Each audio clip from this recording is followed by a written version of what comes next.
Welcome to And It's Live, the podcast which dives deep into football's most iconic seasons, stories, and what ifs. If you love football, history, tactics, and nostalgia, make sure to subscribe, hit the bell, and drop us a like on YouTube so you don't miss an episode.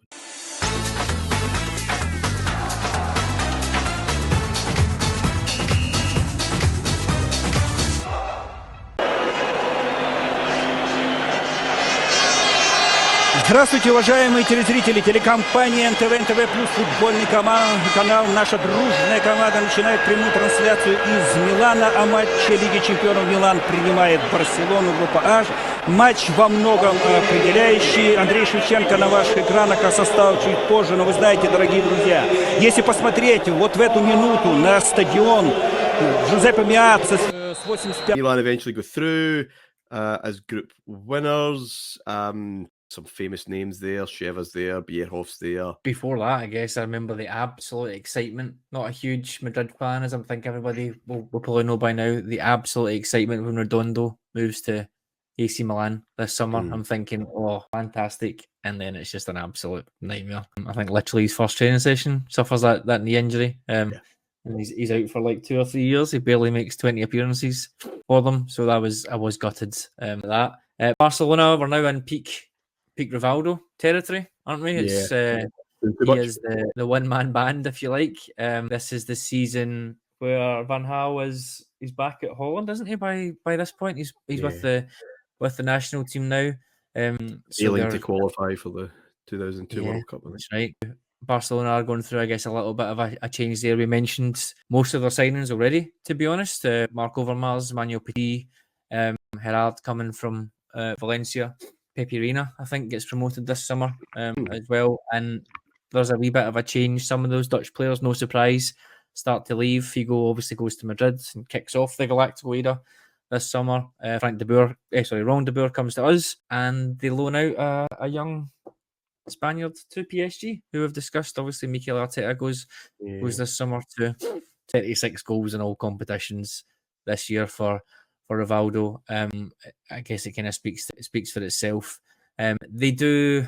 I always find Barcelona in these competitions at this time entertaining to watch, even though if they're not quite at their peak, if that makes sense. I always think there's just so many goals when they're involved, and I think that was the same for here. There's some really, really good games. You go back and watch the highlights, and some absolutely fantastic goals from them. And I think the fact that they're always liable to throw one in at the other end in this era makes them quite interesting. Well, Dida does help, as discussed next week. The 3-3 in the San Siro, David, was, I mean, Barcelona contractually obliged to be involved in 3-3 draws and Champions League group phases. I'm not entirely sure, but a Rivaldo hat-trick illustrates Adam's point, I guess. Yeah, I mean, he had now come to the fore, Figo obviously having left, and he'd been their main player anyway, I think it's fair to say, but now he was the undisputed main player. As Adam mentioned, though, their defence is howling this season. It really is. And sides can get at them. They could score goals. And that game is a wonderful example of that, with Milan just staying in at times when Rivaldo's on this one-man destructive show. And, you know, there's that fabulous early victory over Leeds as well, where they just slap them a bit, basically. But you know, even later on in the group, they go to Elland Road. It's passionate, it's wild. Leeds get the goal. Who burst the bubble in the last minute? Him again.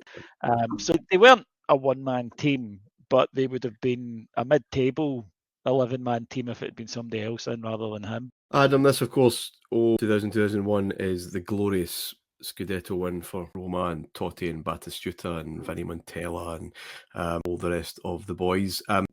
Milan 5th, 6th, somewhere like that. Because they are going to win soon, but where is this great giant at this moment in time? Because they win this group, they turn up. I guess is it just individuals popping up with moments that we've talked about so often on various shows and getting found out in the course of a 36, 38 game season or whatever?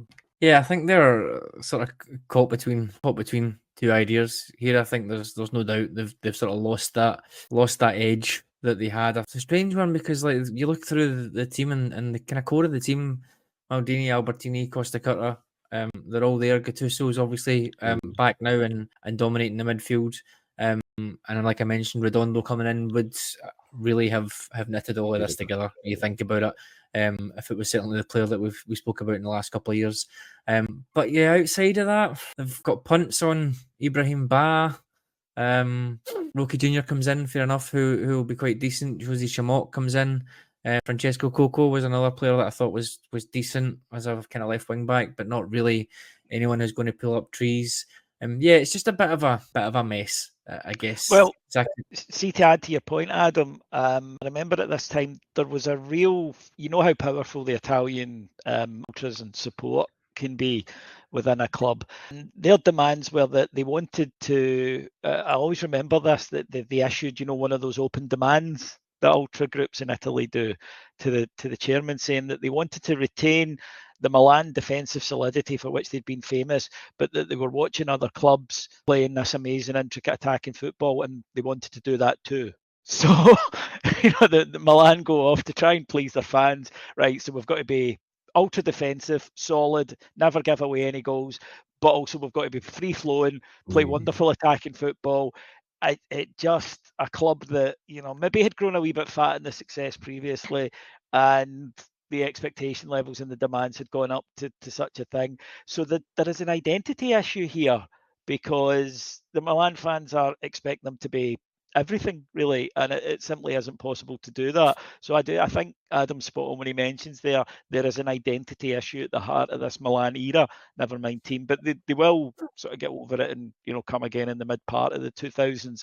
But at this point they were searching in the dark a little bit for something. A funny little footnote, I guess. I think we probably mentioned it when we spoke about the great Milan teams, but Sebastiano Rossi is still kicking about here. I think at the time that we at the time we discussed him, I think I said it's weird because you think 10 years later on and he's still there. He plays 17 games for them this season. It genuinely feels like 10 years ago since we discussed him on those shows. Never mind 10 years in terms of his actual career, but there he is kicking about, and he's got another year after this one before he finally gives up the ghost at almost 40. But yeah, it's one of those things. They're caught between their team of a great team of the late 80s, early 90s even, and they've still got a few of them there, but they've not quite managed to get their act together.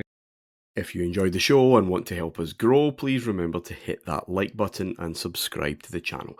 On YouTube, search for And It's Live Podcast. We've got new deep dives, drafts and breakdowns dropping every other day.